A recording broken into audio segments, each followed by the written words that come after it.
Hello, it's Jang here from ultimaterc.com, and this is a mini review of the Great Wall Toys Xieda 9958 Micro 4-channel helicopter. For about $45 to $50 US, you get the helicopter, 2.4 GHz controller, full set of spare blades, and a charging adapter. The heli itself has about a 7.5-inch rotor span. It has a 2-axis swash plate with a weighted flybar, and a square carbon tube boom holds the direct drive tail rotor and motor. With the main canopy removed, you can see that the chassis is very simple and it has an all-in-one board with a single-axis gyro and linear actuators. The 2.4 GHz controller appears to use the same case mold as lower-end E-Flight controllers. The sticks move pretty smoothly and there's no spring on the throttle channel. Trims are digital push buttons for all 4 channels. The main battery for the helicopter is a single-cell 150 mAh removable Lipo, and is compatible with the very popular E-Flight standard. The charging adapter plugs directly into any standard USB port, but if you're somewhere that doesn't have a USB port handy, well, they give you one right on the transmitter. And what you're looking at here is literally my very first time taking off with the 9958. No trimming and no off-camera practice.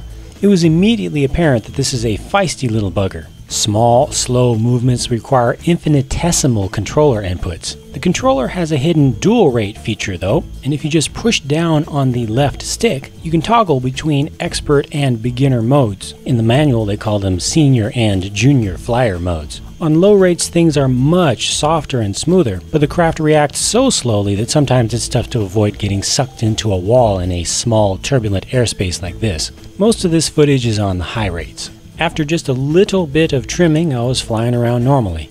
The flybar feels pretty light. It does not fight you at all. On the flip side of that, it's not particularly anxious to self-level the helicopter either. As a result, you really have to fly the 9958 hands-on.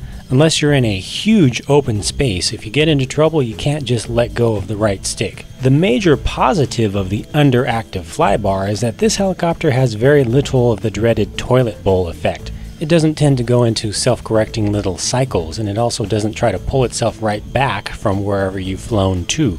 If you see what looks like a toilet bowl effect in any of this video, I guarantee you it's mostly just me, my general lack of skill combined with the difficulty of flying and filming in a tight space. I have flown a lot of low-cost RC helicopters, and this so far is definitely one of the best, though you can get it for $50 or less shipped to your door from places like Xheli and Amazon and eBay. The GW Xieda 9958 delivers performance that's in the same ballpark as the big name brands. Common replacement parts are also readily available online. With the very limited to almost non-existent self-leveling, I don't recommend this as a first RC helicopter. However, it's a perfect second one, and will give you better training than most fixed-pix 4-channel helicopters to step up to the next level. I hope that was a useful overview for you, and I hope you'll come back for more from ultimaterc.com.